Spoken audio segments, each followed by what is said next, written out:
What's up, everybody? It's Coach Tony here, fighting for overtime. As always, you know the drill. Like, subscribe. If you're listening to this on replay, on podcast, I greatly appreciate your support there as well. We're in multiple areas here, multiple areas, which is great.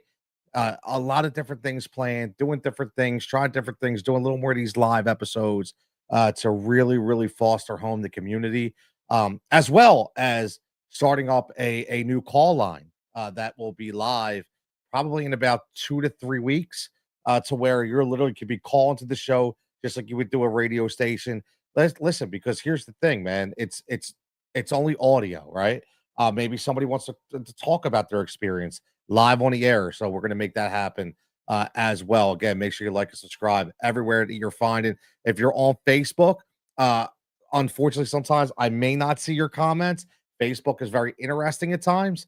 Okay, so all I would suggest, if you want to get your comment on the show, and you want me to read it for people that are going to listen to podcasts later on, just listen. Very simple. Go over to YouTube, just click on subscribe or watch it on YouTube, and then you can put your comment in there as well. You could try Facebook, but that's fine. Now, listen, I really, I know we've been talking about a whole lot over the last, I would say, 2 to 3 months. A lot of different stories. Had some really cool guests on. Everybody sent me some great messages. I have a couple more guests planned, which is going to be really fantastic. Finally, get to use the new studio set up behind me, which I can't wait to do, because I think that's going to be really interesting and captivating for the audience. But one thing I will say is, one thing about this show that I've told everybody is I talk about my personal experiences when I feel like it's time.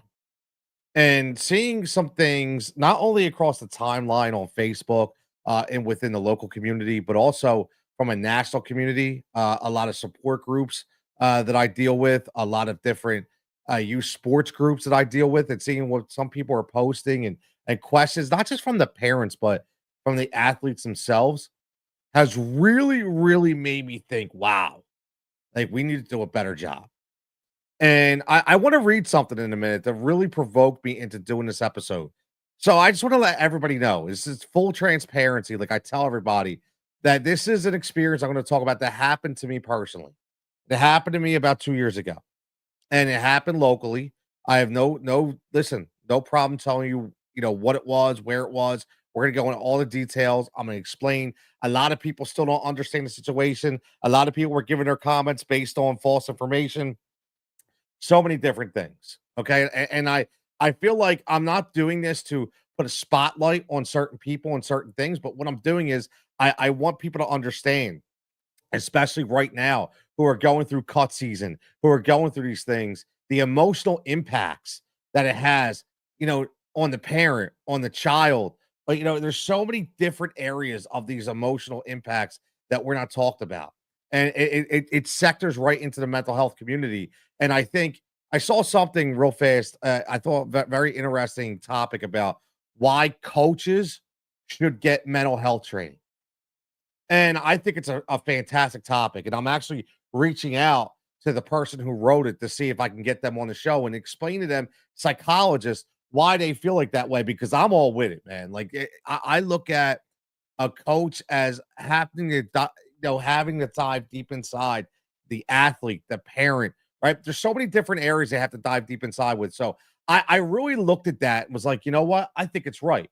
So I want to read something that I saw the other night. And I'm not going to put this person's name out there. I'm just going to read it. Okay. It was a post that I saw. And it really hit home, because I start looking at comments and start bringing me back some memories about what happened to me and what happened to my family, when it comes to youth sports. Okay. And the post goes as this. And obviously this is from a coach. Okay. A very classful coach, I should say. Okay. Left the final cut out today. Can't begin to tell you how hard it is to let kids go. While I was so happy for the kids shrieking with joy about making the team, I couldn't help but feel heartbroken for those that did not. For all the parents who received a child today with tears in their eyes, please encourage your child to keep playing in the sport they love. I know the pain you feel seeing them hurt. The past few days are just one moment in time. The best kid today may not be the best kid next year. If others persist through determination and hard work. It takes so much courage to try out for a sport, especially a new sport. In middle school, in high school, whenever you start, when you are at your most awkward phase in life. Sometimes it can be empowering and course changing. Other times it can be humbling and humiliating. That's huge right there. It's a huge statement. So regardless if you made it or not, celebrate your accomplishment, bravery, sportsmanship, and effort. Know that experience does not define you, it teaches you. If you did not get the result you had hoped for, set out to make everyone realize that a mistake was made. Dry your tears, keep your head up, and persevere. Now, I'm going to tell you something. That right there, that right there is a true coach's statement. That right there is a true coach's statement. And I say that because I had a bunch of coaches coming up through my kid's career that had no idea how to make a statement like that, had no idea how to buy into something like that. You know why? Because they didn't care. They didn't care about the human element that goes into anything. All they cared about was themselves. That's it. They didn't care about the kids. They didn't care about anything. All they cared about was what was happening today, and that was it. And that right there just shows me that that person really wrestled with these decisions. That person took into account what these kids would feel, whether it's girls or boys, what they would feel when they got let go, what they would feel when they got cut. I can't explain it even more because I've dealt with it. I dealt with it as a coach. I dealt with it as a parent. But see, I dealt with it as a coach the same way this person dealt with it. I hit it head on. I had private conversations with the kids that unfortunately had to be let go. I had private conversations with the parents. I don't care how old they are. Can I explain that to you? I don't care if we're talking about a senior in high school or we're talking about a kid in elementary school. The brain works in mysterious ways, and you have a duty and an obligation as a youth sports coach. I don't care if you wanted it or not. You took the listen, you signed up or you took the oath to be that person. You need to own up to it. You need to own your experiences, and you have to realize how fragile that all the things that these kids are dealing with in any kind of school setting right now. You know, and this happened 3 years ago. I mean, just with technology, just trying to fit in, right? All these different things, and you really, really have to take these into account. You really do. So this led me down the road that I told you before, fighting for overtime. Make sure you like, subscribe. You see the QR code right there. You could scan that. As always, take you right where all the content is. And there is the email, fighting for overtime at gmail.com. I know I have a lot of people that email me specific to stories and wanting to be on the program and things of that nature. Keep them coming. That continues to make these flow. But I told you before that I had a lot of stories to tell. And again, this isn't because I want to finger point. What I do is I want to raise awareness. I want to let people know what really happened because I don't like when people don't know the full truth of things, right? That's why we do multiple stories on different things to see if we can get to the true root, to the true cause of what really happened. Okay. And I'm going to tell you the story, and I want you, the audience, to be the judge because I was already judged prematurely on this subject. And then when those specific people called me and they said, "Oh, you know what? Guess what? I didn't know that." Of course you didn't know that because you jumped the gun right away. You hopped on your comments on Facebook, and lo and behold, it wasn't right, right? So here is, my personal story dealing with being left off the roster and, meaning my son, the local kid who got cut, which was my son. Okay. This is a true story. Right. And now that he's out of that, I know he wouldn't mind me sharing it because listen, I think it sent both of us on a spiral a little bit.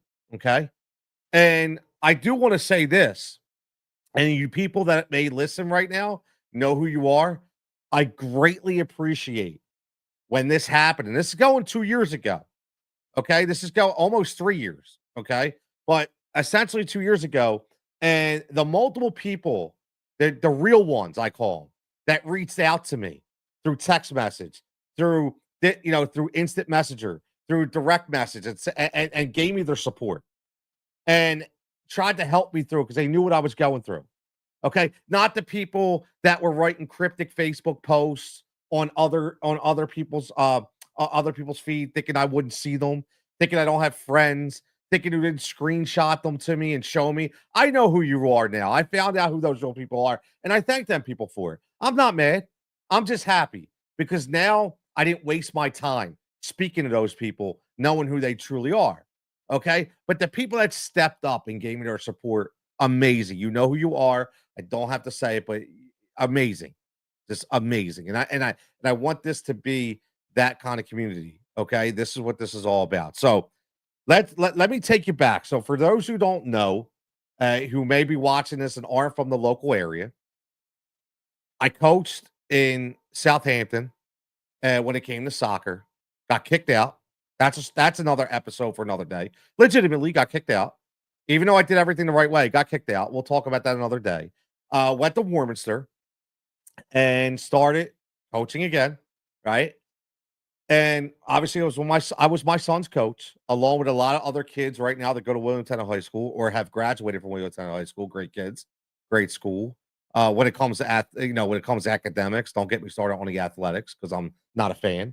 But on most, I will give the props to the ones that I feel like they're great. But freshman year, my son, now my one son, my youngest son, because I have another story about my older son with soccer too, which is a joke. But my other son, who played soccer for me in Warminster, freshman, play soccer. We know the freshman experience, right? Freshman experience is like getting out there, right? You're basically with your friends. You probably have a coach that has no idea what he's doing. He's just there to be there. Doesn't really get it, right? Doesn't really get the only time you get recognized as a freshman is if the coaches on the upper levels want you. Besides that, nobody even gives a shit about the team. Very, very simple. Let's be honest. Okay. That's what it is. I'm being honest. That's exactly what it is, in my opinion.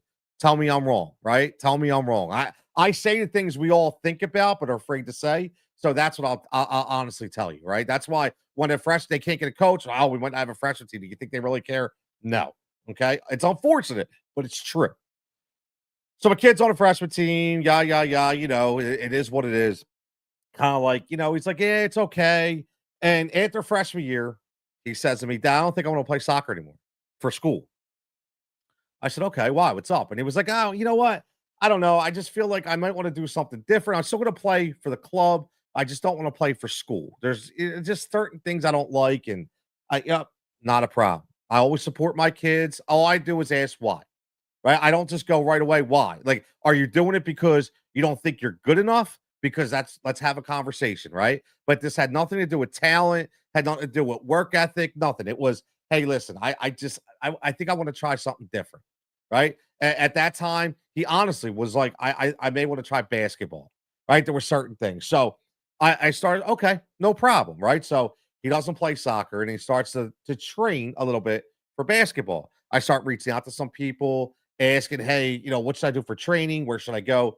So now he before basketball starts, he gets a little minor injury, nothing big, right? Nothing big, but I think it scared him a little bit. And let's be honest. Sometimes when you have a little injury, whether it be your knee, your ankle, it scares you a little bit. You're thinking, oh, you know what? Maybe I don't want to continue with this, right? Not sure. So listen, you're a sophomore in high school, man. For Christ's sake, like at the end of the day, what is the big deal, right? Nobody knows.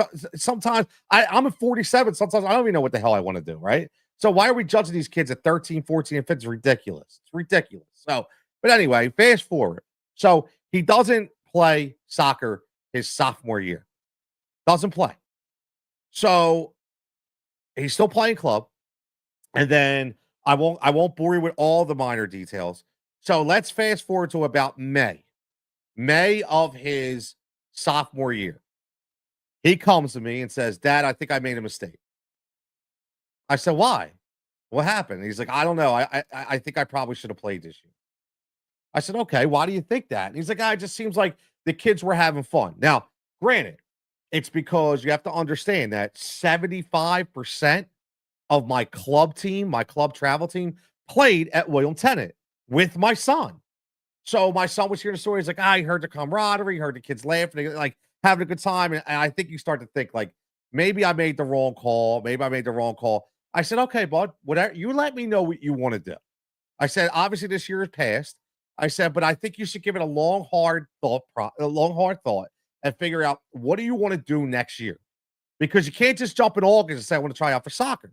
Listen, man, I'm a realist. I'm a coach. I get it. You got to train, right? You lost a year, right? Even though you still played in their mind, in their sick and twisted mind, you gave up on program, the program, right? It's still looking for all those trophies for that program, but the program. So I said, look, I said, you just got to be careful, okay, that you don't wait too long in order to get, reacclimated and involved. So it's about Memorial Day. So I finally said, listen, before June 1st, bro, what are we doing here? What are you thinking? And he's like, I think I want to try out. I said, okay. Now granted, remember, they do things in the summer. And I will say this. Here's where people aren't going to like me, but I really don't care. So this is the real truth. So they do have things in the summer for selected kids. Selected kids. And I'll be honest with you. I am willing, anybody on my local friends list that's involved in that program, come tell me I'm wrong when it's only selected kids. Okay. I've been there. I've heard the talk. We're going to pick these kids and take them here. We're going to do this and we're going to take them here. Okay. You're going to make and here's to me, I understand what they're trying to do, but it doesn't work. Is when they make specific kids, those captains, okay, that are going to control the workouts when some of them it's a popularity contest. So unfortunately, it has nothing to do with the team. So what these kids do, they pick and choose who they want to invite and who they don't. Come at me and tell me I'm wrong because I know it's right. Okay. Unfortunately, nobody talks about it. Right. And I'm not singling anybody out. I'm just saying that the system to me is flawed because there's nobody overseeing it. And again, think about it, people. We're talking about the way your mental health gets impacted, as an adolescent here. So we go into this and it's like, why don't you start training? I think it's a good idea. So dad starts saying, listen, maybe you should do this, maybe you should do that. And y'all heard about the Man U's, right?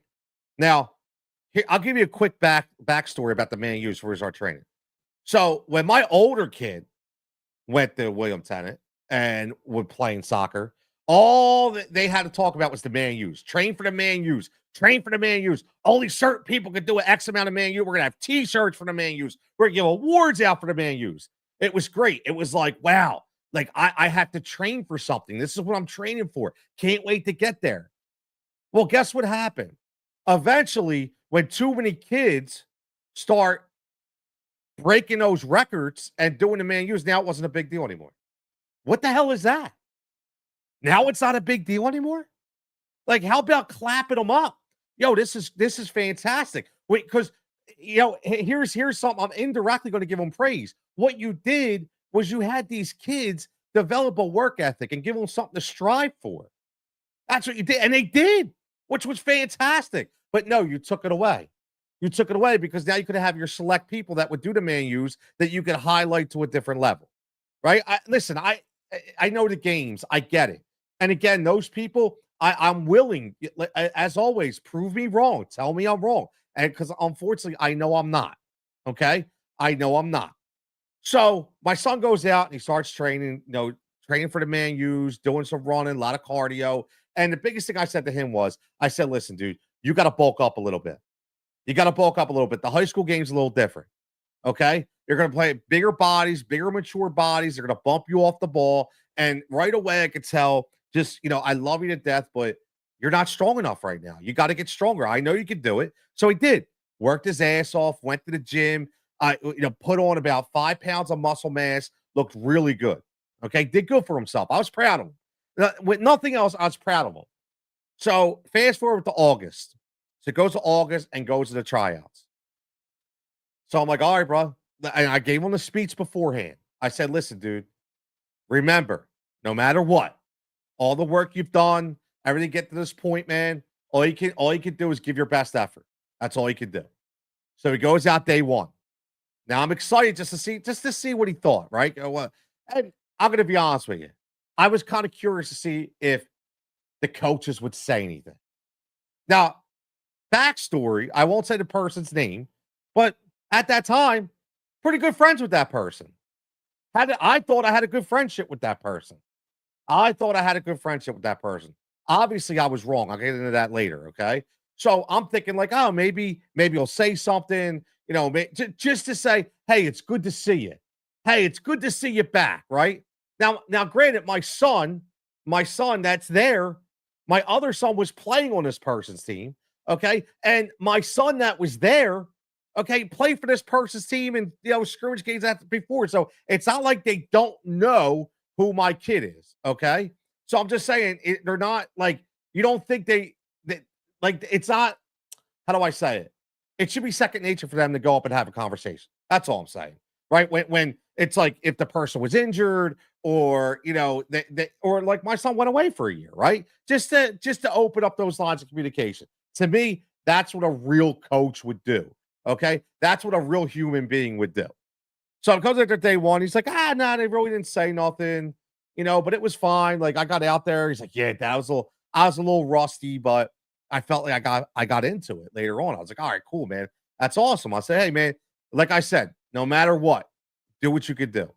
So it goes back day two, comes back, and he's like, dad, I'm really nervous. Tomorrow's like first cut down day and this and that. I'm like, hey, man, listen. I'm like, how did you do? He's like, I think I did pretty good. He's like, and this time, even the coaches told me that I was looking better. I was like, that's pretty cool, man. Wow, words of encouragement, right? This is great. Like, I'm loving every minute of this. Like, my kid's on a different cloud. Like, he's thinking, okay, I'm doing, at least I know I've gotten better from day to day, right? So then day three comes. Now, granted, day four is going to be the ultimate scrimmage game to where like they showcase people. Like if you get invited to the scrimmage game, you got a pretty good shot of making a team, right? So because they're out there, they're just kind of like feeling you out a little bit, right? Where you're going to play, things of that nature. Now, granted, these are 2 days, right? Morning and night. So now it's Wednesday, gets back. He's like, Dad, I made the cut, like the first cut. I'm like, oh, that's awesome, dude. I'm like, how'd you feel? He's like, good. He's like, I don't want to say the guy's name. He's like, Coach so and so was even like, hey, you know what? Yeah, they put me back on defense. He even told me, hey, AJ, look, you look good on defense too. It looks like you feel comfortable back here. And he's like, yeah, I played this before, and I'm getting my confidence in this spot, and whether I play on the wing, whether I play midfield, or even if I have to play striker, wherever. I always told my kids to try to develop different skill sets at different positions so they have that opportunity. So I'm like, all right, bro. That's really cool, man. I'm proud of you. Like you're playing different positions. It looks like you're smiling, you have a good time. So Thursday, goes to the scrimmage, comes home, everything happy, right? Happy. Now, please tell me if I'm wrong here, right? But usually that's good sign, right? That's a good sign. But I also know that anything can happen, right? Anything can happen. So everything got leading up to this is a positive. Everything for the most part is a positive. So Friday, I'm thinking, man, this is cool. Hopefully he makes it. Sounds like he's got a leg up. Maybe all that hard work. And I even told him, here's the funny thing. This is what a lot of people don't know me, and this is what's great because they have no freaking clue. I specifically told my child, I said, listen, even if you make this team, I don't know how much you're going to play this year. Do I, how only because you might really have to prove your trust because you took that year off. Okay, just show that you're really committed. Like, yeah, they've seen you for 4 days, but they're going to want to see, are you commitment? Are you coming to every practice? Are you showing?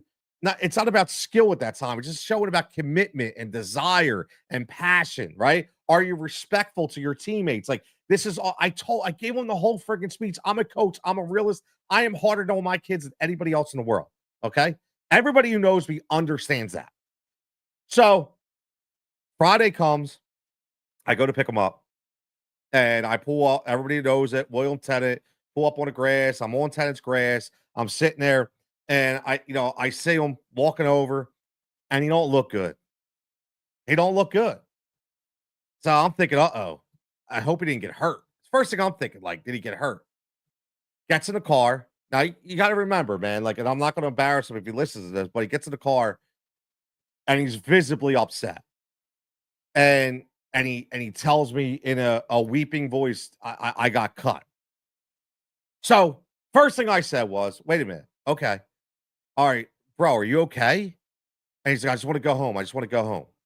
So now I say to him, I was like, hold on. I'm like, so what happened? Like, what did they tell you? I was just asking, hey, bud, what was the explanation they gave you for being cut?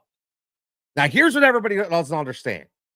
I don't give two shits that my kid got cut from the soccer team. I don't care about him being cut. Cuts happen. I get it. I've done them myself. But here's the thing that set me off. Follow the whole story up till now. The thing that set me off when he told me the explanation was they told him, this is what they told him, and I'm going to get it as right as I can. I apologize if it's not verbatim because I may get a little angry talking about it or choked up, but they told him in no uncertain circumstances that they felt it wasn't in their best interest of the program for them to keep him because they didn't feel like they could develop him in 2 years. That they would rather keep a freshman that they could develop for 4 years.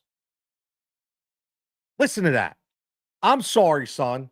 Yeah, unfortunately, we don't think we're going to be able to develop you in the next 2 years. So, yeah, that's not going to work. Are you friggin' kidding me? I said to him, I was like, wait a minute. That's the explanation they gave you? Like, and my son doesn't lie. Okay. And he was like, yeah, I just want to go home. I'm going to be honest with you. I sat in that car and I stared. I just stared in disbelief. I was absolutely dumbfounded by the explanation my kid was given for being cut because everything leading up to that showed none of that. And here's what really bothers me. And here's what I will battle anybody to this point. You knew on Monday he was a junior. You knew he was a junior on Monday. So if you didn't feel like you could develop him for 2 years, why the hell did you run him till Friday? Why? Explain to me. Why? Now, if you didn't give him that explanation, no problem. I would have not said a word. But what does that tell you? To me, unless somebody tells me different, that tells me they had no desire to keep him on that team from the very beginning. Because you don't give an explanation like that. You don't give an explanation like that. That makes 0 sense. Because he didn't change classes from Monday to Friday. He was always a junior. He was always going to be in the program for 2 years. So you showed your hand right there and then. And that's what set me off. Now, again, remember what this show is about. Raising awareness of youth sports, real life, real people, real stories. Talking about the anxiety, the mental impacts, okay, in youth sports that I felt with personally. My sons, my family, everybody's felt with personally. And this is a true story. That's what I got. So listen, if anybody knows me, if anybody understands who I am, or I should say who I was at that point, you talk about anger, I was mad. I was very, very mad.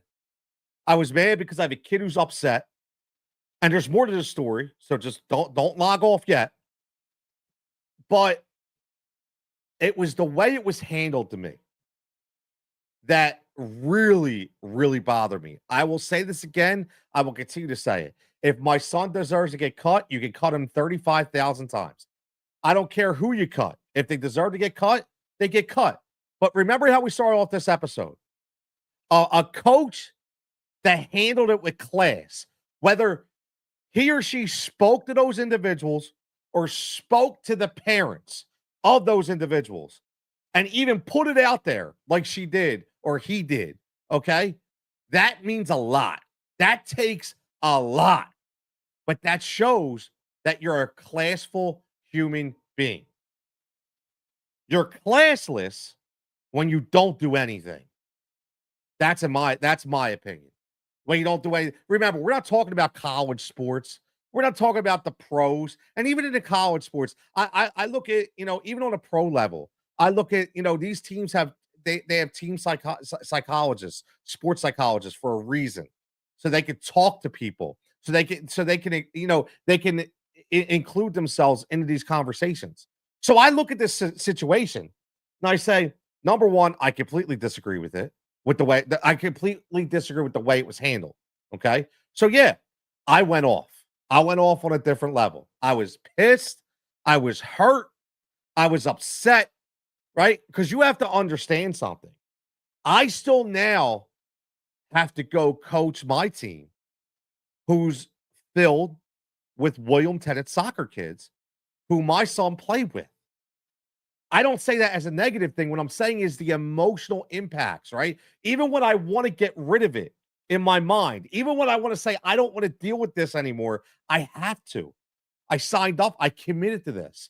So I'm going to have to hear the stories. I'm going to have to hear everything, even though I don't want to hear it. But you understand how hard that is as a coach? You understand how hard that was for me to not want to hear? Again, of course, I want to see the kids I coach be happy and enjoy what they're doing. But the same token, I want my own kid to be happy too, right? And again, if it wasn't handled this way, it would have been completely different. What do you think my kids wondered? What do you think any kid for that matter is going to be wondering? Am I good enough? What did I do wrong? Why so you're telling me I'm not good enough for you to invest in me? Had nothing to do with my workout regimen, had nothing to do with myself, just because they didn't feel like it was good enough for them to invest in. Are you serious? Are you dead serious? So that's one of the issues I had in the beginning was that. Now, number two, you have to remember when you're dealing with mental health with a youth athlete and even the parents and the coaches. Listen, man, it is a spiral that will continue if you're not careful. And obviously, these people didn't care because these people they knew. Okay, here's the second part of this. And you be the judge here and tell me if I'm wrong for thinking this, okay? Tell me I'm wrong for thinking this, but I went on a social media barrage. I'll admit it. I was pissed. I was mad. I was extremely I didn't know how to cope. I didn't. I'm going to be honest with you. I was extremely enraged because I was sitting at home with a child that was crushed, not because they didn't make a team, but because what was told to them. My kid wasn't crushed. Yeah, he was a little disappointed. Of course, you're going to be. But the crush part was you just killed this kid's confidence. You wiped it right out. Everything he worked for, you just completely wiped it right out. The kid was never the same player on a soccer field again, ever. You completely wiped it out. So I appreciate that. Thank you for that.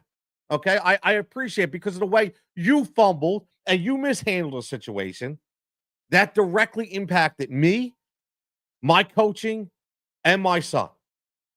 And I'm not proud of that, but it did. I'm being honest. It spiraled me to another level. And I think what really, really hit home to me, like I said beginning, I went on this barrage.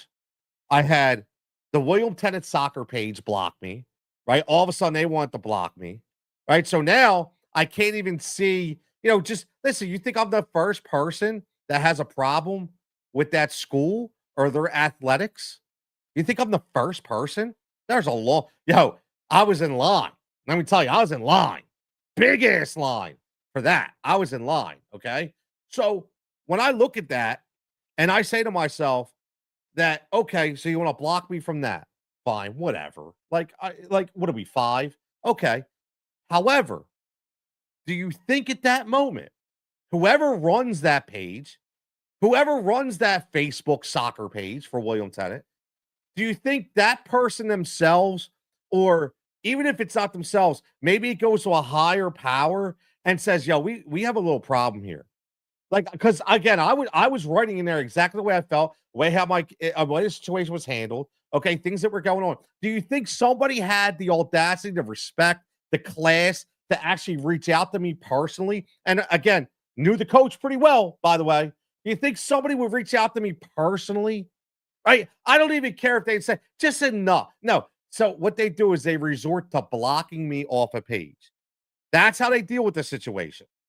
That's again, I'm just letting you know real stories about what really happened. This is self-reflection again, fighting for overtime. I'm Coach Tony. This is what happened when my kid was left off the roster when he got cut from the local high school soccer team. Okay, this is the way I felt it was mishandled and what spiraled his psyche and mine as well, and until we had to learn how to cope. Okay, because I know there's a lot of people out there as well. So you see all the issues that are going on. So the way you handle it is let's block the person and ignore it. Fine. You want to block me? You want to ignore me? Fine. What about a 15-year-old kid? Right? What about a 15-year-old kid?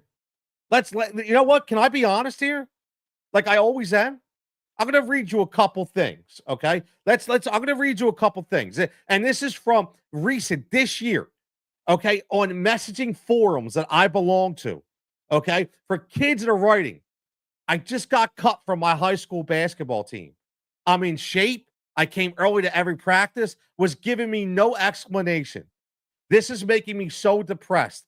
I don't know what I'm going to do. How can I overcome this? I got cut from my freshman basketball team, and then I got cut from my soccer team. I don't know how to cope. What do I do? These are what I'm a senior in high school and just got cut from my baseball team. I give so much of myself to play. I don't know where to go. I have nobody to talk to. I was giving no explanation. I am completely depressed. I don't want to leave my room. Now I'm reading you guys this stuff because this is the kind of stuff that is going on. And think about it.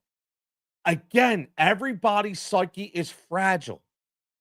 So please understand your actions, understand what you're doing. And I'm going to say this, I'm going to be real. I read you those messages, okay? Because what if my son couldn't overcome that? What if he didn't have help? What if he needed help? What if he needed somebody to talk to and he didn't have anybody to talk to? What if he came from a home where his parents were super busy, he didn't have any siblings, didn't have a big family, and he was looking for somebody to talk to and there was nobody there? God forbid, what if it led down a hard, deep road of depression that they can never come out of? What if that happened? Tell me it's far-fetched. It's really not. It's not. Okay? So again, not depressed because they got cut. Depressed because of the way the situation was handled. So when I was very vocal about the situation, like I said, I felt that would have got somebody to speak. And it didn't. All it did was get me blocked. Now, remember, I still have a kid who's going to school there. My kid's still going to school there. This is junior year. And you block the parent. What's very, very professional. Let me tell you, that school is so professional in everything they do. I gotta tell you, unbelievable. So unprofessional, so classless. They don't even reach out. What they do is they block me. And then one of the coaches who, on the staff decides that he's going to start putting out cryptic messages on Facebook with memes and quote images. And, I know what it was about. I know what it was about. See, people don't think I have people that are friends with both people. So when I have specific friends of mine sending me these cryptic messages so I could see them, be like, yeah, it looks like you really struck a nerve. Well, I wasn't trying to struck a nerve. What I was trying to do is get somebody to talk. What I was trying to do is make somebody aware that I needed you to understand the impact that you had on my kid and myself, that I don't want you doing it to anybody else ever again. Right? I need you to understand that maybe you need to work on it. right? Maybe you need to work on it. And I will say this, and I'll continue to say this. This stuff doesn't affect you until it does. It doesn't affect you until it does. And I'm not that's not a bad thing. What I'm saying is like some people may be sitting there listening, like, I never had to deal with that. I had a great experience. You know what? Good for I'm glad. Like the more positive experiences these kids can have, the better. I'm all for that. Okay. But what's very disheartening is the numerous messages I got from people who had these same issues, the same problems over the years. The same message I got. What? AJ, my son came home and was like, "There's no way he should have been cut. No way." Right? Like kids that don't even know the situation. And I want to get really personal for a second, okay? Because I think it's warranted. Okay. So at one time, before this had happened, there was a scenario where a specific coach whose son made a specific made a team, and a specific level team, and there was a lot of people who I think he thought at that time were his friends that were trashing him behind his back. And or again, you know how people are. It's just crazy, right? It's the world we live in. So me, being who I am, picked up the phone, called the person, and said, "Hey, man, you got a second?" I said, "Sure." And I said, "Hey, just wanted to check in, man, see if you were doing all right." And he's like, "Oh, yeah, yeah, I'm doing good. Why?" I was like, I heard, I heard you had to make a decision today. And I don't even know if it was your decision, but I know because you're one of the coaches, there's a lot of people talking, and I'm sure it's probably got back to you. Just want to make sure you're good, man. And I also want to tell you that I'm for your decision. I know your son, right? I know what level he plays, and I think he's fantastic. And I think he deserves to be on the varsity team. I don't care what anybody says. And first he said to me, he's like, "Oh man, I appreciate that." I'm like, "No, I'm serious." Now I didn't have to do that, but I felt it was warranted because I was like, you know what? Maybe this dude's spiraling. Maybe his mental health is being affected. I don't know, right? So that was me. That's the same guy who decided not to reach out to me, by the way. Just throwing that out there. Whatever. Okay. Not to say I expect everything in return from people, but like I said, I would expect that if I had a relationship with somebody, that relationship, that olive branch was given back out, but it never was. Still to this day, it never was. So obviously I know where I stood that entire time, right? Which is fine. It's good for me. So I want to continue on with this because I think there's going to be a lot of learning benefits from this. And I mentioned that I still coached at that time the club team where a lot of these kids played.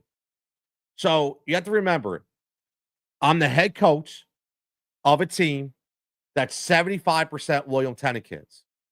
The same team that my son didn't make and was given a reason that made 0 sense, okay, that I took personal, that spiraled me and my son, and he had to get over it. He didn't want to listen, he didn't want to go to practice. He didn't want to go to the games. He was embarrassed. He was embarrassed, right? He was embarrassed. You know why? Because in his mind, what they told him was he wasn't good enough to work hard. He wasn't good enough, right? Not from a talent level, but he wasn't good enough to invest in. How do you think that feels? If somebody says to a kid, if they just straight up say, "Yeah, I don't want to invest my time in you," what the hell do you think that feels? Or what, how the hell do you think that feels? That's not how you treat an individual. You don't treat an adult, let alone a child, that way.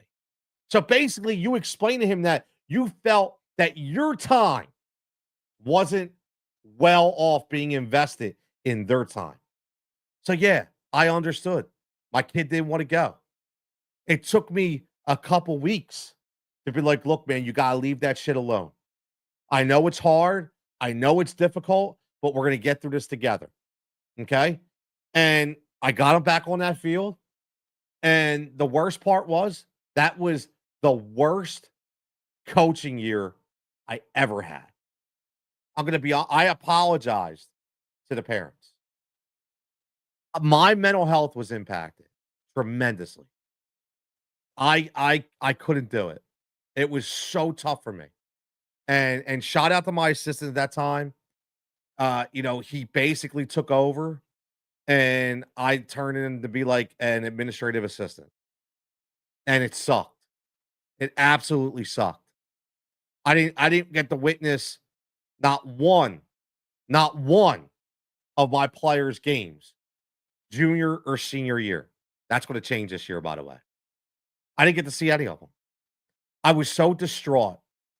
I was so spiraled out of control in my own mind that I couldn't do it. I wanted to crawl under a rock. I was upset. I was hurt. And I was misdirected. I didn't know how to get over it. And again, I'm being honest. There are a lot of things at that time were going wrong. It just added to the situation. It was stuff to where, I go to therapy. My therapy picked up a little bit during that time. Um, there was a lot going on, man. There was a lot going on, and I took it extremely personal. I did. I felt like why would you knowingly want to do mental harm on my son? And if I'm wrong, I that's fine. Just tell me I'm wrong. I don't understand. Like, because there was a lot of stuff going on. I mean, was it something that I did? That's why I was asking myself, did I do something? Was because I'm the outspoken parent, the outspoken post. Is this something that, a way to get back at that guy? Right. Unfortunately, you think like it's terrible. You think that way, right? But I'm being honest.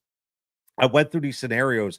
I constantly went through them, and I didn't know what to think or what to believe. But all I knew is I had a kid whose confidence was completely shattered. A kid who was questioning himself as a person at that time. I got the hiccups sound. Questioning himself as a person, but also as a player. And again, that was one of the hardest situations that I had ever had to deal with. And I see the parents now that have to deal with it. And all I will say, and there's going to be a a backdoor positive to this that I'm going to get to about how this situation ended up. But what I will say is, I started off by saying that I feel like coaches need mental health training. I think, especially if you're in a school setting, if you're a coach for a local club, maybe a little different. It's up to the club, right? It is. It's up to the club, and I still would advocate for it. But I do think that if you are a coach for any kind of elementary or high school sports organization, you should have mental health training. Understand the psyche of an adolescent teenager. Understand how the mind works. Understand what could impact them. Understand what could spiral them. Understand that your words have meaning. Understand that your actions have meaning. Understand that everything that you do is going to impact them, whether it's positively or negatively. I really think that should be the case. Now, luckily for me, number one, I hope that clears things up. Now, I know there's going to be people that creep around and watch this that aren't going to tell me they watched it. I know there's going to be people that creep around and listen and are not going to tell me they listen, which is fine. I have no problem with that. But a couple of you people that are going to listen are probably the people that told me that I was acting ridiculously. People were telling me that I was wrong, but didn't know the entire situation. Well, I've just laid the entire 45 minutes of the entire situation. Tell me I'm wrong. Tell me I'm wrong. And if you can explain to me that I am wrong, I'll shake your hand. But until then, I'm going to say that you're wrong. And you pass judgment on me very prematurely. Now, the backdoor positive of this thing was junior year. My son says, I think I'm going to go out for volleyball. So I was like, volleyball? Really? Now, I've never heard like nothing about volleyball. I've never even watched volleyball, right? So he gets into volleyball, and I'll keep this short. The best experience I have ever witnessed. I cannot I cannot say it enough. And I'm not asking people to back me, but I know specific people that will watch this have said the same thing. You know, so many 95% of the sports in high school are are rough. Okay.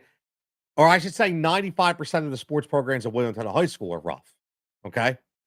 Now I don't know about the other high schools, but I could just talk about my own experience, my own local area, and it was terrible. Absolutely horrific. But when he got the volleyball, wow, what a game changer. What a game changer.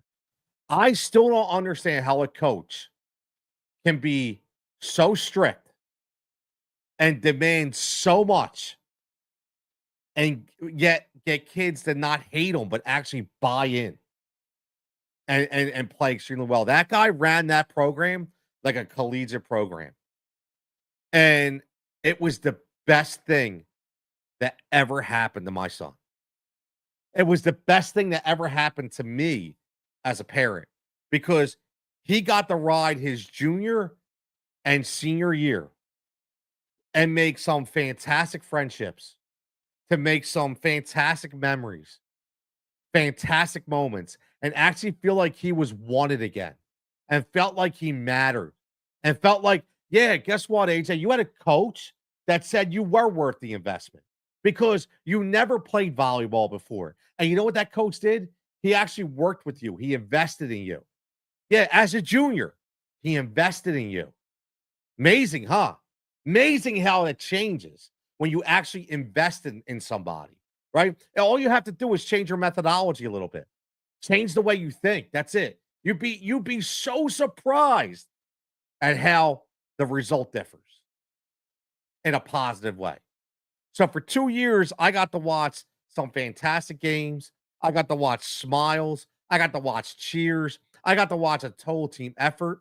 Man, was it fantastic. And God, whoever the guardian angel was at that time, man, thank you so much. Thank you so much. Um, I don't normally do this, and I'm not going to say this person's name, but I got a comment that just came in, which is awesome. And yo, man, you're gonna make me emotional, bro. Um, and the comment says AJ is crushing it. Great young man. Always takes time to say hello to me, regardless of when I see him. You and your wife should be super proud of him. That, I mean, listen, bro, that's a lot, because listen, I'm not gonna lie, you were one of those dudes that contacted me, right? In a positive way. You were one of them guys. And I always remember that because that was tough. That was tough, right? That was a very tough situation. Man, you're gonna make me cry on air, which is not good. Um, but yeah, man, like that was huge. And when these situations happen, you find out, unfortunately, who your real friends are not, I'll say. Right? You find out who your real friends are and who your real friends aren't. And I found that out real quick. I want to give a quick shout out too to, again, to the people that jumped in my messages, and whether the text messages, the messages about, they get it, they understood it. It's a reason why I started this podcast, because I needed that at that time. I needed those people to be like, I understand what you're going through. This happened to me. And it didn't change the way I felt about the decision and the way it was handled, but it did change the way I was spiraling, right? It gave me an outlet. It gave me somebody else to say, wow, you know what? That's, what, somebody else is going through this too. It sucks. I hate it, but at least I know it wasn't just me. And I, again, that whole "you are not alone" thing, crazy, man. Crazy. So now, I mean, listen, that was 2 years ago. Unfortunately, I still have ill will. It's never going to go away. I still have ill will towards those people because I know what kind of situation they put me in that entire year, and it's something I'll never get back. And going forward, what I will say is it made me grow as a bigger person. It allowed me to be less angry at everything, and it made me really understand that as much as I want to believe that everybody has my kid's best interest at heart as far as a coach, it made me understand that I can't think that way anymore. And knowing that I was thinking that way, just knowing that just helped me get through further situations, if they became apparent.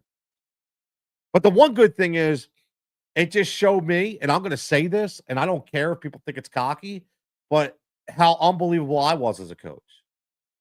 And I say that I'm being honest because I did take all that in consideration. I took everything in consideration. I took how the parents would feel. I took how a child would feel. Took it all, man. I slept with it. I woke up with it. I lived it. It ate at me every single day. If there was a situation that I felt like I handled poorly, or there was a situation I had to handle that I didn't want to do, it oh my god, it bothered the hell out of me because I actually have a heart, right? I have compassion. I coach with compassion. I don't care if you tell me I'm right or wrong, but that's how I did it. I coach with compassion. I'm damn proud at the job that I did. I'm not proud of that last year. I'm not. I own up to it. And I didn't do well. But I'm being honest. What do you want me to say? It was a tough situation.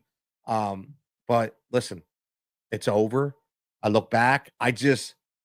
In closing, I just want to say to all the parents and even the kids that may watch this, because I do have a lot of kids that watch as well, and I take a lot of grace to that because yeah, it's really cool when my former players will reach out to me and be like, "Hey, coach, man, I love what you're doing. Keep it up." Like putting that spotlight on kids and the way they're feeling. And people might not always like my delivery. People may not always like what I'm doing, or I should say what I'm saying, but there's a reason for it. And I hope they understand that, if I can help one person with this story, if I can help two people with this story, even better. Because I don't want people to go spiral like I did. I don't. I don't want people, and again, I can't stop this from happening. But what I can do is at least I say it all the time, bring awareness to it that it could happen.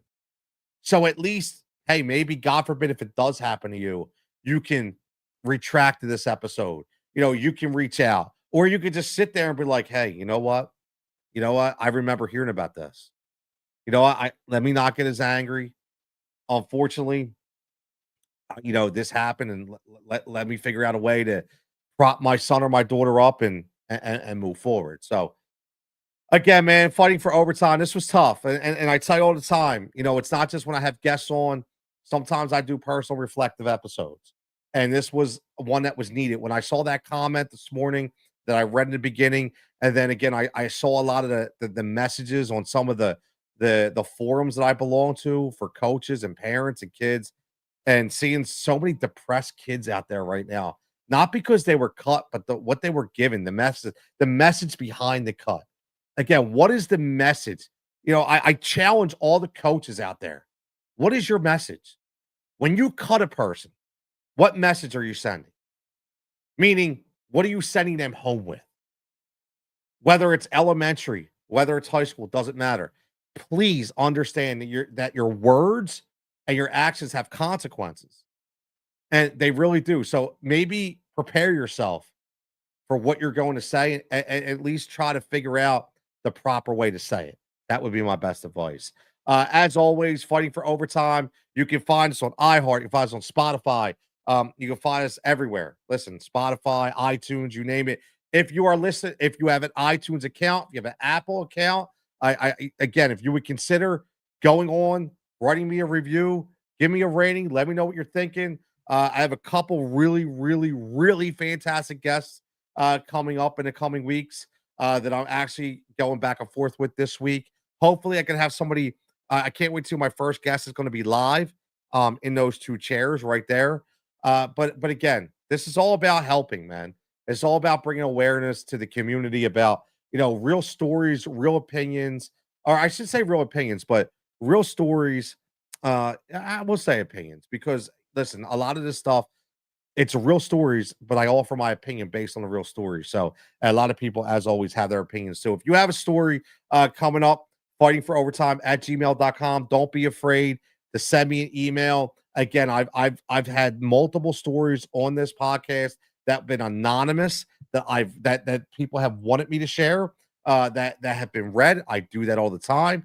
I also offer you a mic, a voice, and a chair. If you would like to come sit in that chair and talk about your story. It doesn't always have to be a negative story. It can be a positive story. Unfortunately, there's a lot of negative stories when it comes to youth sports, and we're trying to help people through them. But I also have some really fantastic positive stories coming up that are some of them are tear jerkers. So I can't wait to share them with the audience. So like I always say, man, everybody have a fantastic evening. Stay safe, stay healthy, and we'll catch you back here next time.